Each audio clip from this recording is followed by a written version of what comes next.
স্বতন্ত্র supreme court সচিবালয় প্রতিষ্ঠা করতে আদালতের এক আদেশের পর এর কার্যক্রম উদ্বোধন করেন তৎকালীন প্রধান বিচারপতি সৈয়দ রেফাত আহমেদ।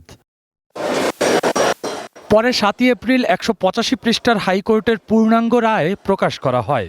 রায়ে ৩ মাসের মধ্যে সুপ্রিম কোর্ট সচিবালয় প্রতিষ্ঠা করতে বলা হয়। ২১শে মে হাইকোর্টের এই রায়ের বিরুদ্ধে আপিল করে রাষ্ট্রপক্ষ। এদিকে সংসদে প্রথম অধিবেশনে সুপ্রিম কোর্ট সচিবালয় অধ্যাদেশ বাতিল করে দেয় নতুন সরকার। মঙ্গলবার প্রধান বিচারপতি জুবায়ের রহমান চৌধুরীর নেতৃত্বাধীন ৪ বিচারপতির আপিল বেঞ্চে শুনানি হয়। এতে সুপ্রিম কোর্ট সচিবালয় প্রতিষ্ঠা করতে হাইকোর্টের রায় স্থগিত করে আপিল বিভাগ। আপিল শুনানিতে অ্যাটর্নি জেনারেল রায় স্থগিত করার পক্ষে আইনি যুক্তি তুলে ধরেন। এই রায়টি যদি স্থগিত না করা হয় তাহলে আমাদের বিচার প্রশাসনে এক ধরনের স্থবিরতা কাজ করছে। কারণ যে অধ্যাদেশের মাধ্যমে সুপ্রিম কোর্টের জন্য স্বতন্ত্র সচিবালয় করা হয়েছিল সেটি পার্লামেন্ট কর্তৃক গৃহীত হয়নি। এদিকে বিচারাধীন থাকাকালীন সচিবালয় বিলুপ্তির বিষয়টিকে আদালত অবমাননা বলছেন শিশির মনির।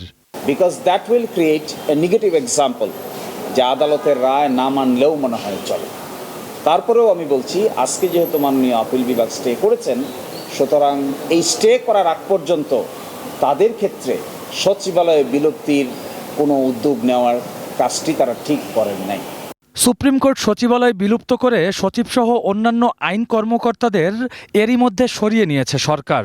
১৯৭২ সালের সংবিধানে অধস্তন আদালতের বিচারকদের দেখভালের দায়িত্ব সুপ্রিম কোর্টের উপর ন্যস্ত ছিল। তবে চতুর্থ সংশোধনীতে এটি রাষ্ট্রপতির উপর যায়। যদিও পঞ্চম সংশোধনীতে যুক্ত করা হয় সুপ্রিম কোর্টের সঙ্গে পরামর্শক্রমে এই বিষয়ে সিদ্ধান্ত নেবেন রাষ্ট্রপতি।